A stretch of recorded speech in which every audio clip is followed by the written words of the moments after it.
So yeah, hello everyone. My name is Evelyn, and I am the founder organizer for this group, the Anti-Racist Conversations. We call ourselves ARC. So thank you guys for being here. um, we're going to go ahead and get started, I think. Our focus today is resilience, tracing educational excellence and triumph over historical and systemic adversity from pit schools to HBCUs, and that is historically Black colleges and universities. So I'm going to share a few guidelines with you guys as we're preparing to start so that we're all on the same page. Um, Today, we have decided to strip away your access to the chat box, and we're going to celebrate the ultimate superpower of human survival, and that's going to be our beautiful voices together. The objective over the next 9 minutes is for us to explore together historical and contemporary models of Black educational resilience as we uplift the brilliant legacy of African American resilience. And today we feel like we're charting an incredible journey from the secret dirt floor pit schools straight to the glorious achievement of HBCUs, historically Black colleges and universities. And from those universities, we have doctors, inventors, educators, scientists, and leaders we are celebrating just because they did not just survive, they excelled. They built empires of joy and intellect. So, what we want you to do is to get ready to write down what inspires you, because today, historical facts are going to compel us to rise and lift each other up. Also, some of the names in our presentation today will likely be unfamiliar to you. So, we ask you to jot them down and do your own educational research, because we will not be responding to your questions today. We already have an agenda that we're going to follow. So we want you to jot down information that's unfamiliar to you and research it. Our key word for today's focus is resilience. And it's going to be on just that topic. There might be a tendency for some of you to want to insert what's going on in our nation right now. That's not going to be allowed today. We're not focusing on anything that's going on in the world today. We're focusing on resilience, pit schools to HBCUs. That's our focus. So we won't entertain any related news about current events from the administration. So with that said, I would like to start by asking someone to define resilience. And I will recognize your hands. If you're not on the screen, I don't have the ability to really look at see your hands are up. I'll do my best. But if you'd like to come on screen, that's fine. Otherwise, I can't really communicate with you. But if you're on the screen and you know you have a definition of resilience, I will recognize your hand.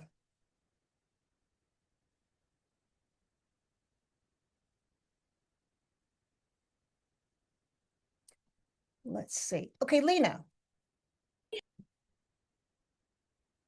You're still muted, Lena. Hello, can you hear me now? I can. Good afternoon, everyone. Resilience is never giving up, keeping hope, even in the midst of struggle, hardship, disappointment. Keeping that hope and keep moving forward. Thank you, Lena. Okay, so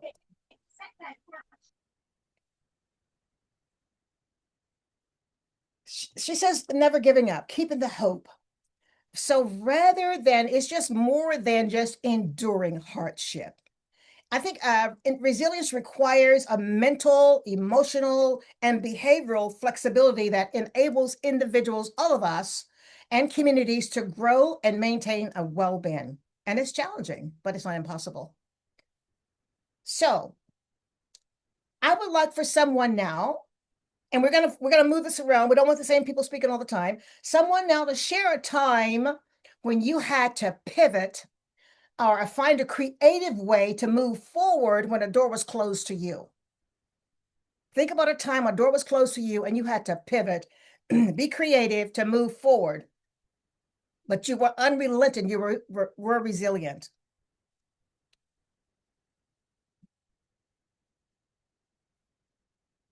And when you respond, I'm going to ask you to keep your answers to maybe like 45 seconds to maybe 60 seconds. So anyway, if someone has a time that they were, sorry about that, challenged and you had to just really pivot and to find a different way to move forward with your idea.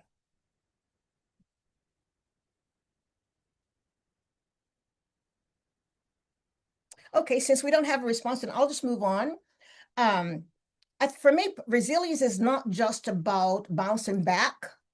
It's about the creative capacity to build something from what remains. It's a creative capacity. That means you're not going to stop, but you can continue building something from what remains based on what you did not get to achieve completely. That's my definition. If you have another one, I would love to hear it. But we are going to move on because I want to be very respectful of your time. And before we do that, though, I have a question, and we can either move forward with this one or we don't have to. I would like to request 6 researchers to research information as we're moving forward in this event today. And your research information can only be shared in 1 minute. If you'd like to participate, I'm gonna throw some names out there. If you'd like to participate, that's fine. If you don't, that's fine also. This is just simply extra information to get you more directly involved and interactive. So here's what I'm looking for. I have names of people that graduated from historically Black universities and colleges. And those names are, the first one is Marva Collins, Marva Collins, Kamala Harris, Raphael Warnock, Stacey Abrams, Langston Hughes, Alice Walker, Zora Neale Hurston, and that's it.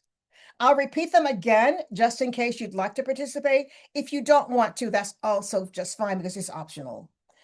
The names I'm asking you guys to look for, to research during this presentation, and I'll have a time for you to present if you'd like to, is Marva Collins. And all I want you to do is find out what HBCU they went to, what they attended, and maybe 1 or 2 sentences that they are known for. What did they do as a graduate of an HBCU? So Marva Collins, Kamala Harris, Raphael Warnock, Stacey Abrams, Langston Hughes, Alice Walker, Zora Neale Hurston. Those are the names. Now we're going to move forward with our the remainder of our information. I just got to scroll back and find it.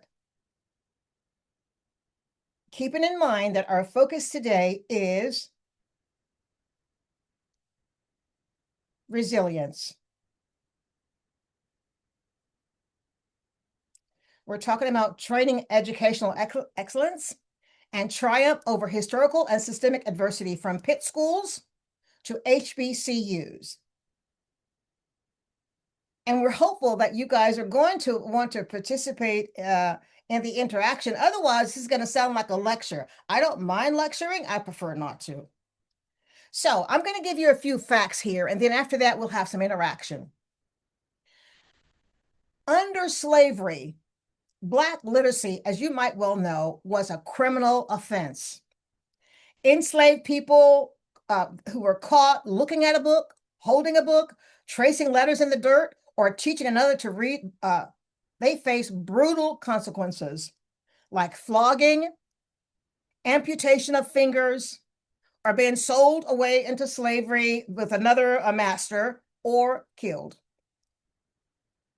So the pit schools came into play here. In the dead of night, after working 16 hours a day, individuals slipped away into the deep woods.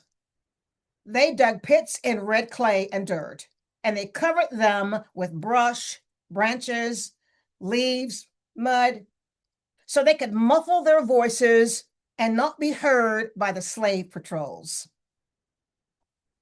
So I want you now, if you would, put your pen to paper and write down your responses to this question. And I'm saying this because when I was in school a few years ago, every single day we had dictation. So I'm kind of recalling how I grew up and kind of visualizing what did the slaves have to do as they were learning, because they didn't have all the technology that we're experiencing today. So here's what you need to write down if you would choose to participate. When a system completely criminalizes your intellect, what internal shifts must happen to transition a person from psychological survival to active defiance and resilience? That's your question. When a system completely criminalizes your intellect, what internal shifts must happen to transition a person from psychological survival to active defiance and resilience? I'll give you a few minutes to think, just not a few minutes, but just a while to think about that. And then I would like to have responses, if you guys choose to participate, from 1 to 2 people, not the same people though, 1 to 2 people.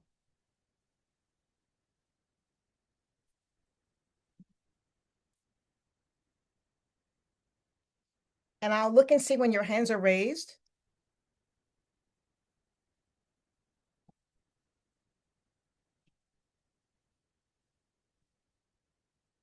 Andrea. Okay. Hi there. Hi.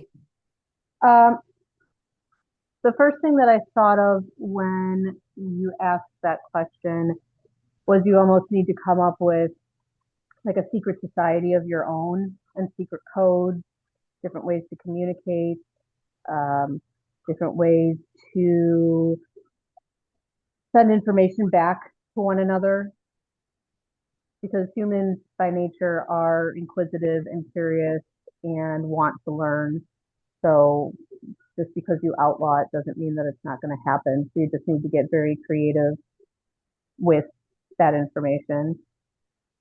Great. I love that answer. Thank you. So I'm looking at the name to see if there's another hand raised, and I don't see another hand raised. Oh, Sean, take it away, Sean. I was going to say hand signals.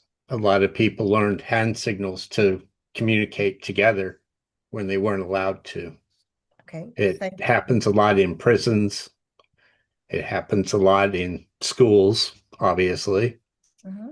And it did happen as I've been taught, it was taught during slavery. A lot of times they would use hand signals to warn of dangers coming or something like that without making any noise. Thank you. I appreciate your response. So I'm going to give you a statement of resilience from Frederick Douglass. And you guys maybe have heard of that name. If not, you can write it down and research more about him later. And he says, survival forces a person to hide their intellect to avoid punishment. Survival.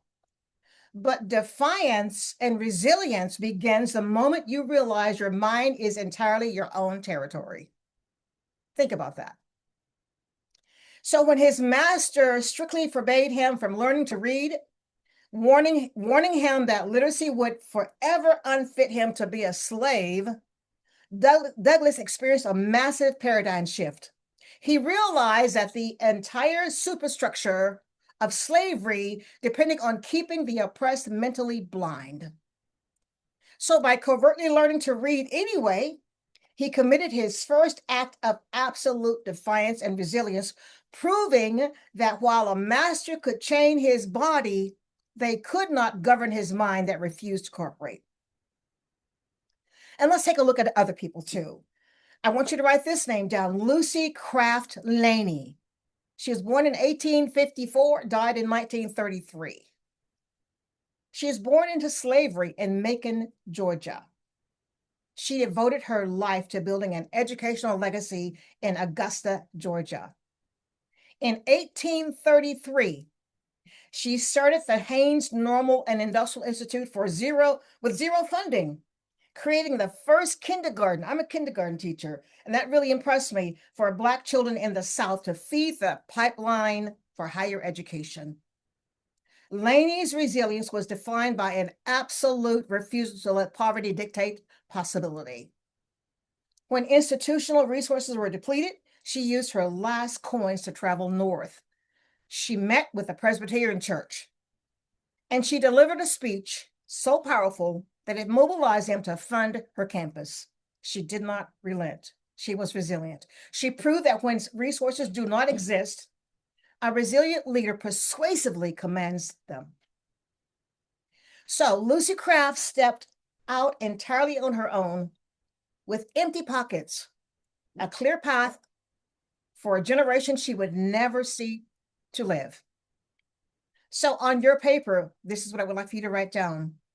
When you are called to build or pioneer something new, or if you've been called to build or pioneer something new, whether it's a project, a business example, business model, or a cultural shift, how do you sustain yourself through deep loneliness for the beginning stages before anyone else can see or validate your vision? What do you do when you have that dream, that goal, that idea, or maybe even that responsibility? How do you really move through it? Do I have any hands up?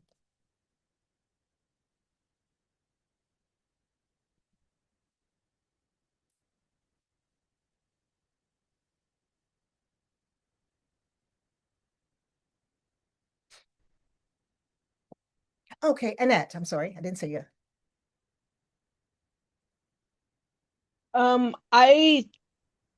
I tend to surround myself with a few people that are good sounding boards for me to say that that's a good idea, or maybe you might want to rethink that.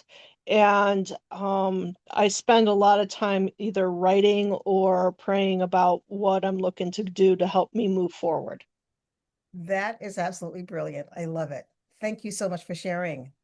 Anyone else? I don't see any other hands up, but you guys are welcome to raise your hands on the screen too, just like Annette did. If not, we're just going to move right along, but feel free to raise your hand though, for the questions. And this is not like anything, it's not a mandate. You don't have to answer these questions, but it's part of our interaction if you'd like to participate. So with that said, I appreciate your comment, Annette, and everyone else who's commented so far. What I'd like to do now is to look at this, the pit schools, so the HBCUs post-slavery.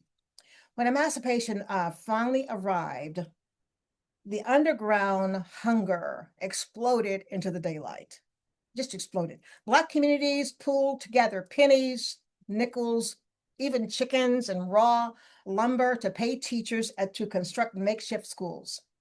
And out of this collective sacrifice rose the visionaries who organized the first formal historically Black colleges and universities, the HBCUs.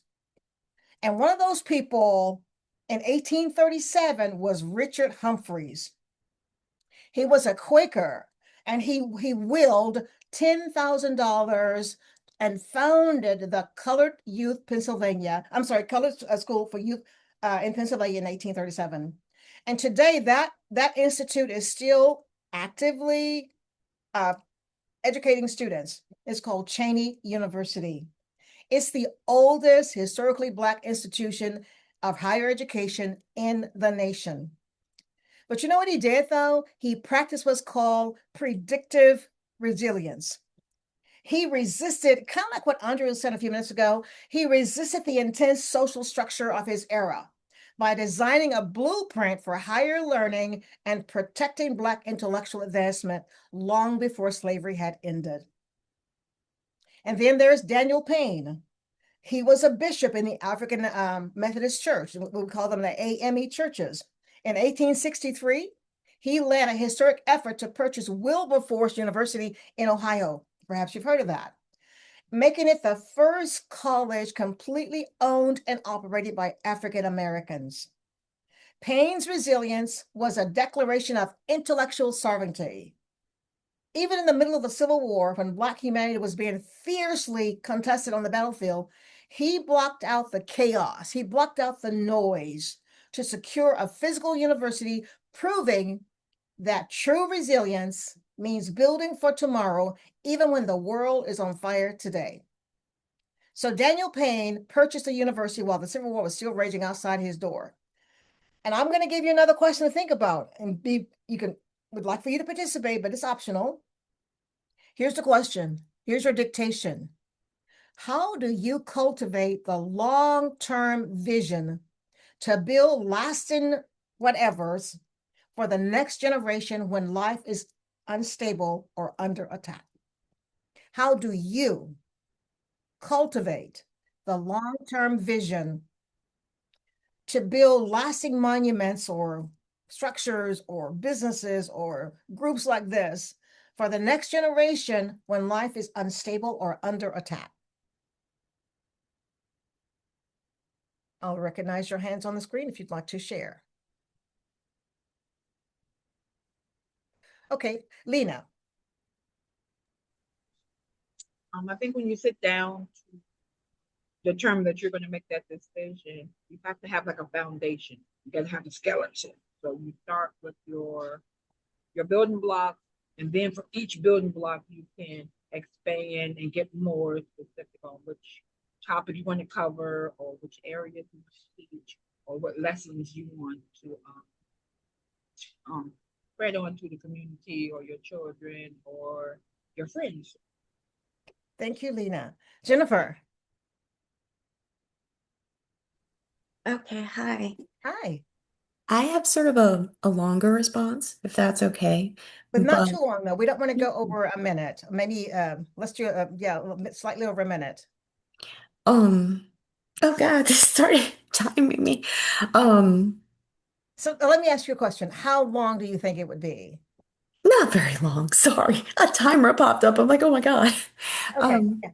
No, I just wanted to say that what is being encountered very often in educational communities nowadays is that the parents or the family are not very up to date on what they need to do or not do in order to promote their student graduating from high school or getting into college or graduating from college. Is getting them on board with like, yeah, they have to take the SAT, they need to practice.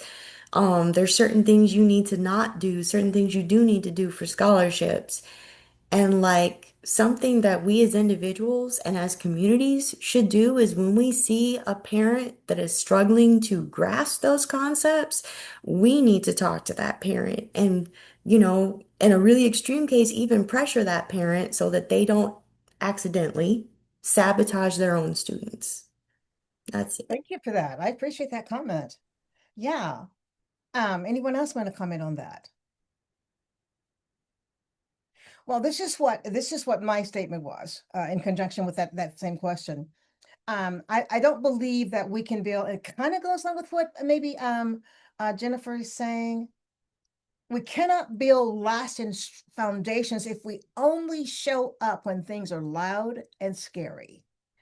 I believe that true resilience means doing the quiet part, being steady in doing the quiet part, preparing for the future, so the next generation doesn't have to do the same battles that our ancestors fought for. So just being prepared, and it's almost like an ongoing strategy. So I want to move on and just talk about a bit about the physical foundation and give you some names of people that were very strategic in helping to build these HBCUs. And one of them is Booker T. Washington. And I started learning about Booker T. Washington when I was a kid in school. I mean, like first grade, seriously, first grade. Because I'm from Texas and I went to an all Black school. So this was the norm to learn about all these people. And it's exciting to get, again, just to visit. And I can almost hear my teachers' voices talking as I did this research. But he founded Tuskegee University in Alabama in 1881. And I want you guys to think about how long slavery had not been over, okay? This is 1881. His strategy focused on economic sovereignty through vocational trades. And Washington's resilience was deeply pragmatic and physical. So to bypass like the white merchants who refused to sell construction materials to him, he taught his students how to physically dig in the clay, that clay is hard, to mold the bricks and build the university structure themselves. So his resilience meant transforming the physical ground beneath their feet into a mountain of self-resilience. And I think that's brilliant. And then there's W.E.B. Du Bois. Like I said earlier, you guys might not be familiar with all these names, so you're welcome to write them down. W.E.B. Du Bois, he utilized intellectual defense. Give me just 1 second here. He was a professor, a brilliant professor, actually, at Atlanta University. He championed a rigorous classical liberal arts education, and his goal was to challenge the Jim Crow laws and train an intellectual leadership class known as the Talented 10th. I'm not going to go into the Talented 10th, but I would encourage you guys to do your own research and find out more about that because of time. But anyway, W.E.B. Du Bois focused on intellectual resilience. So facing a society determined to label Black people as intellectually inferior, he used sociology, data, and rigorous academic excellence as his shield and sword. He refused to let systemic oppression compromise the standards of anybody's mind. And I really like that. Then we're going to get to more interactions in just a bit. I'm just going to give you a bit more history. Then in 1904, maybe you guys have heard this name, Mary McLeod Bethune. In 1904, she founded what became Bethune-Cookman University in Florida. It is still open and active today. But she founded that university with $1.50 and 5 students, and their desks were made from crates.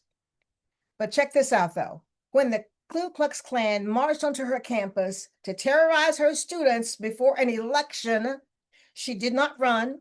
She did not call for help. She ordered that all the campus lights to be turned off.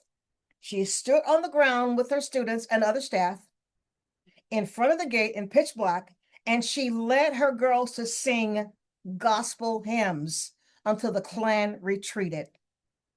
Her resilience literally stared down terror and sang it away. So as we continue with the reality that we are sharing a lot of facts with you today, we strongly encourage you, and I'm just going to keep repeating this, to please do your research also from Pitt schools to HBCUs. Now, at this time, I would like to invite you to close your eyes just for a few seconds. And I would like for you to imagine a university system that makes up only 3% of all higher education institutions in the United States. Now, keeping your eyes closed, imagine that this tiny 3% somehow produces 80% of our nation's Black judges, 70% of our Black doctors, and 40% of our Black members of Congress. Now, go ahead and open your eyes. You're looking at the foundational reality of HBCUs from the Pitt schools to the renowned universities that are saturating the land today. So we're going to talk now about the immense resilience it takes to build that reality and how modern graduates are blessing our nation entirely. I'll name a few because there are so many. But before I get to that, though, to understand the modern HBCU graduates, we must first really remember this, where they came from. So historically, Black universities were born out of legal exclusion. They were founded with a distinct mission to provide undergraduates and graduate education to Black Americans who were legally banned from attending white institutions. There are so many HBCUs, I can't name them all, because if I did, that would be the remainder of our time today. So what I'm going to do is just share with you some of the well-known ones like Lincoln, Wilberforce, Morehouse, Spelman. These were built in the shadow of slavery, sometimes using literal bricks, like I shared today, laid by the hands of people who had been forbidden to read and write. But over the decades, though, these institutions faced severe systemic hurdles, from historical underfunding to lack of resources compared to predominantly white institutions. Yet I want you to look at the resilience, though. With a fraction of the budget, HBCUs possess an economic mobility rate that is double the national average. Check it out for yourself. I can only give you tidbits of the information today. And you know they have been able to do is pull families from low income brackets straight into the American professional class. This resilient trailblazing is alive and well today. So when you look at the figures shaping the landscape of law, media, politics, technology right now, you're looking at HBCU resilience. So here's one I want you guys to think about this. And I really would like to see more participants if possible. I want you to think about the last time your family had to take a life-saving medication, a vaccine, or an everyday prescription. When you picked up that bottle, you probably didn't think about who engineered it. You trusted it to work for you, right? So while the world was seeking answers at the height of the pandemic in 2020, do you know what happened? Do you guys have any idea of who was part of that process of developing those vaccines? You have any names to offer? You know anything about that? Okay, then let's talk about that. I want to make sure I don't see any hands up. Because if you're not on the screen, I don't always see your hand. I don't want to ignore you. So,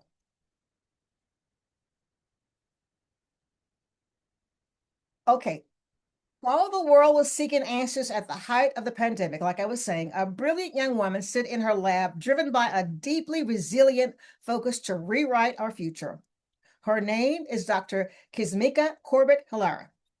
She is the proud graduate of the University of Maryland Eastern Shore and HBCU. She co-developed the Moderna vaccine and was just named a 2026 TED Fellow. Check it out. Check her name out. So if you or someone you love felt safe over the last few years, a resilient doctor, a resilient graduate from an institution you might be learning about for the first time today, help make that possible. So I'd like to ask a question before I go into this next person. How many of you are familiar with any of this information that I shared today? Or maybe I should ask, why did you show up today? Why did you show up? Was it the headline on the Mobilize announcement? Why'd you show up? Okay, Sean, why'd you show up? Continue to learn. We Thank need to never stop learning. And for some of us, like me, that have bad memory, to remind ourselves. I appreciate that, Sean. And Thank you. I couldn't remember her name, but I did know her name, and I knew she was from Eastern Shore. I did Yeah, know that part. awesome. I used to live in Taiwan area, and I used to go to the Eastern Shore all the time. So Okay, thank you. Annette, I see your hand up. The reason why I showed up was I'm doing my internship now for seminary, and my purpose is to learn more about marginalized communities so that I can go and be a better minister and bring the plight of those marginalized communities to the forefront in my ministry as well as my preaching. Thank you so much. I really appreciate that. Anyone else would like to share? Why did you show up today? Your response is completely optional. Okay, so what I'm going to do is move right along, and I'm at the place now to where if you guys did participate in the research, if someone chose Marva Collins to learn about her, I would hear that now. Marva Collins. Hello? Okay. I see a Marva hand up. Okay, go ahead. Okay, Shanti, you have Marva Collins. Okay. yeah, she was Clark Atlanta University. I did know. I remember that part, and I know she was nominated by Ronald Reagan to head the Department of Education, but declined because she wanted to, because of her work, and he wanted her because of her work with adult illiteracy was part of it. I do remember that part. Okay. That's probably the only good thing Reagan would have done. Thank you. Thank All you. right. Yeah, just to add to that, she was the founder of the West Side Preparatory School, Yes. 1975 in Chicago. And as Yes. an educator, I followed her a lot because her strategies, her techniques were amazing. She would not allow her students to believe that they could not quote Shakespeare, and they did. It was amazing to watch her and follow her and just watch those students rise above what the expectations of the nation were. Kamala Harris, who did anybody get information on her? Okay, remember, I can't see hands up if you're not on the screen. I'll do my best to see here. Okay, moving on. Raphael Warnock, Stacey Abrams. You guys already know who they are, though. So, Langston Hughes. Anybody do research on Langston Hughes? Alice Walker, Zora Neale Hurston. Okay, then we'll move right on to the next segment. Here's another. I want you to think about this. Okay. Think about the last time you typed an address into your smartphone and let a digital voice guide you safely to your destination. Think about that. Almost all of us, if we're going anywhere that's not familiar, sometimes in our own towns where we don't know where the address is, we use a GPS to navigate our own cities, don't we? Our own little towns. So before I tell you about this technology, I want to test the room. By a quick show of hands of those of you who are on the screen, do you have any idea who actually invented the math behind the GPS?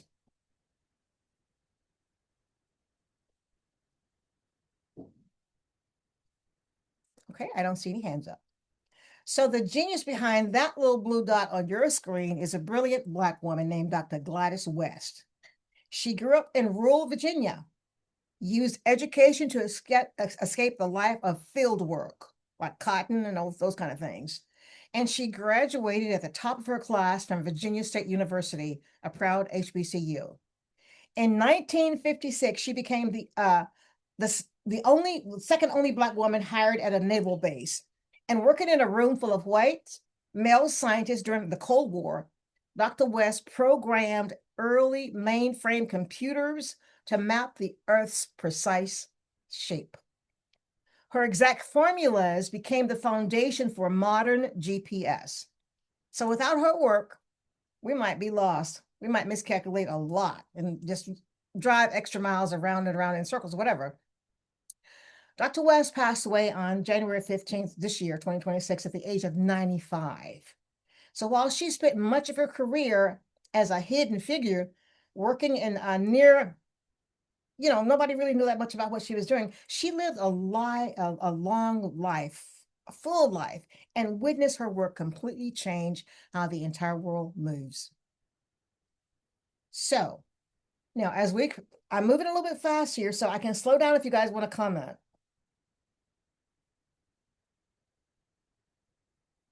So as we prepare to conclude, what does it really take to truly care about others and ensure that education remains a top priority?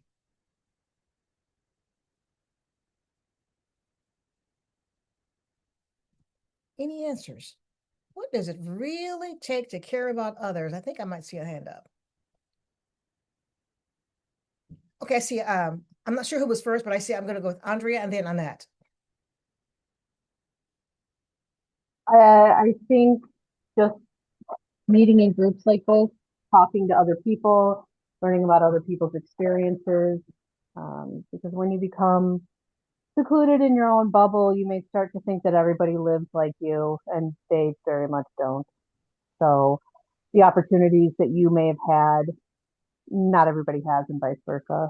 So it's important to learn what other people need and how other people live so that everybody can have, the best opportunities. Thank you, Andrea. Okay, Annette. I think Dr. Martin Luther King Jr. did it best with his beloved community, that when we go and raise up all people, even those that are the most marginalized in the community, all of society wins and is better for it. So when we go and like Andrea said, reach out to our neighbors and help our neighbors and to get to know their stories, then we all win. Exactly. Thank you both for that. So here's an HBC connection that you may or may not be aware of. Along the lines of it takes heart, it takes trust to recognize that people do really care about each other. We don't always hear about them. And I think we as people generally care about people. Maybe we need to broaden our circles a bit. But here's some information I think will be encouraging to you and maybe new, but it's definitely was powerful for me. So I don't know if you guys have heard the name Mackenzie Scott. Mackenzie Scott is Jeff Bezos' ex-wife. So while studying at Princeton University, Mackenzie Scott was mentored by the legendary Toni Morrison. Check out both those names for yourself because I don't have time to share the history with you today. But long before becoming a literary giant, Toni Morrison was a proud HBCU graduate of Howard University. She instilled in Scott a deep empathy of marginalized stories and systemic struggles. Annette, sounds like you. The mission that she gave her was to honor that legacy. And you know what Mackenzie Scott has done, and she's still doing? She has poured in over $1.3 billion into HBCUs. This has been like, I think she did, the last donation I saw was earlier this year. She did this to directly target historic multi-billion-dollar funding gap that Black universities, Black HBCUs face compared to predominantly white institutions. Mackenzie Scott gives with real heart, delivering these massive grants completely unrestricted. This gives the university presidents, as I've read, the total freedom to clear student debt, fund scholarships, and build for the future. So this is my take on it. When people with heart step up, they don't just help HBCUs survive, they empower the next generation of Black leaders to survive. And I think that's part of her goal. So as we prepare to bring this virtual event to a close, I want to take one final look at our screens. I want you guys just to pause. I mean, I see some of your faces. Some of your faces I don't see. If you were on the screen, I could see you.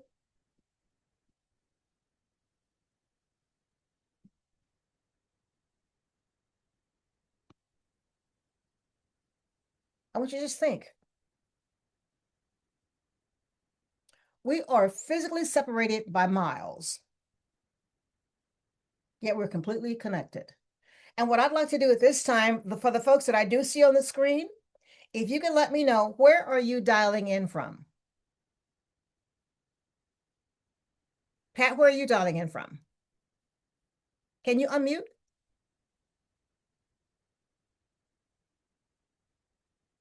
I'm in Bellevue, Nebraska, which is just south of Omaha.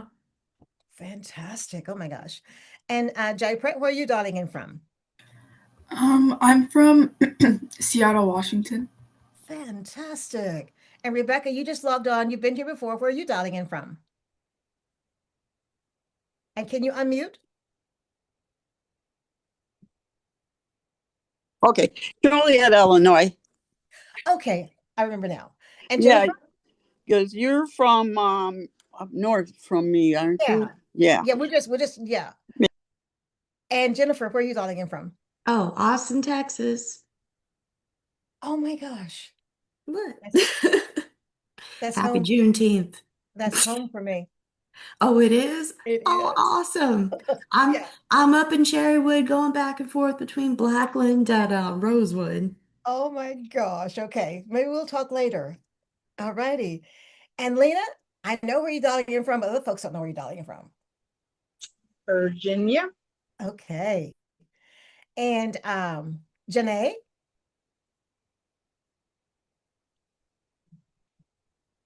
Let's see if you can unmute. I know you're somewhere here in the Midwest. I don't remember where. Yep, you're right. Duluth, Minnesota. Okay, great. And Annette, you've already spoken to. And so I'm dialing in from Illinois, but I am a Texan at heart. I'll just have to put that plug in. Well, thank you guys for sharing where you're dialing in from. And I don't know about the other folks who are not on the screen.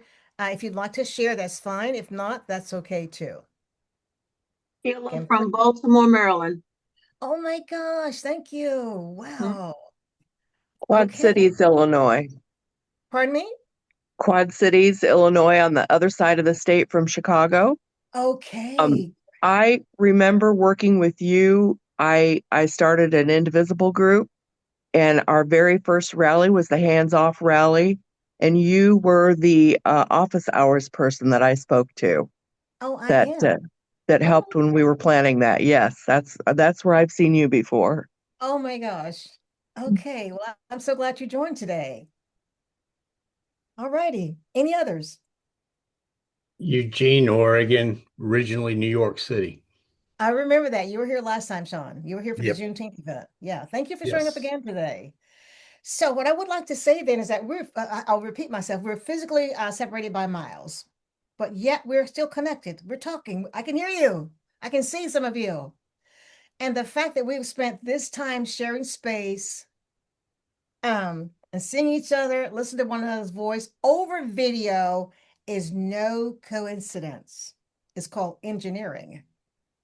And we owe it to a trailblazing African-American inventor. And although Dr. Marion Croak is not an HBCU graduate, her genius is the exact reason we are able to gather on Zoom today. Dr. Marion Croak is a famous Google engineer. She's a Princeton and USC graduate and inventor of over 200 patents. Wow. She created the technology that chops our voices into digital pieces to allow clear internet video and audio calls on apps like Zoom. And she invented the system that lets people text keywords to donate money to charities directly through their phone bills if they want to. I don't do that. But other major inventions include the high-tech capacity framework used for mass texting, like I like to watch American Idol, sometimes I vote for them. That's because of her. I can go right in there and roll out my vote because of her, right there on the spot. And while she also is not an HBCU grad, she's one of the most decorated tech pioneers in history. Today, she leads a team of at Google dedicated to making sure that AI is safe, fair, and sorry about that.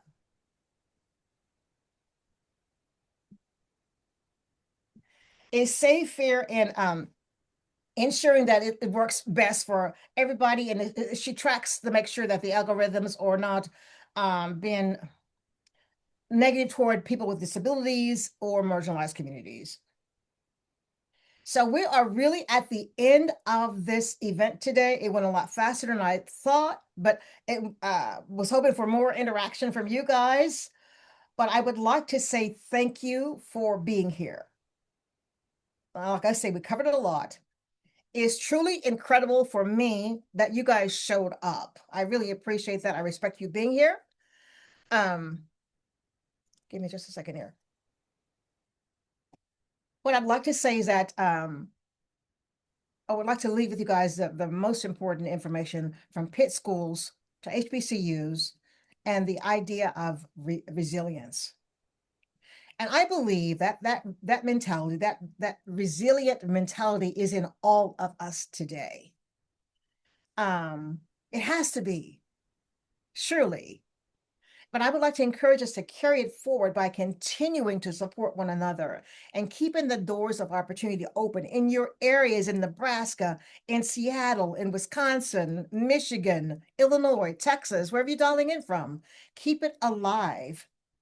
So I want to say thank you for showing up. Let's carry this spirit forward, continuing to support each other, continue to open the door of opportunity for many people.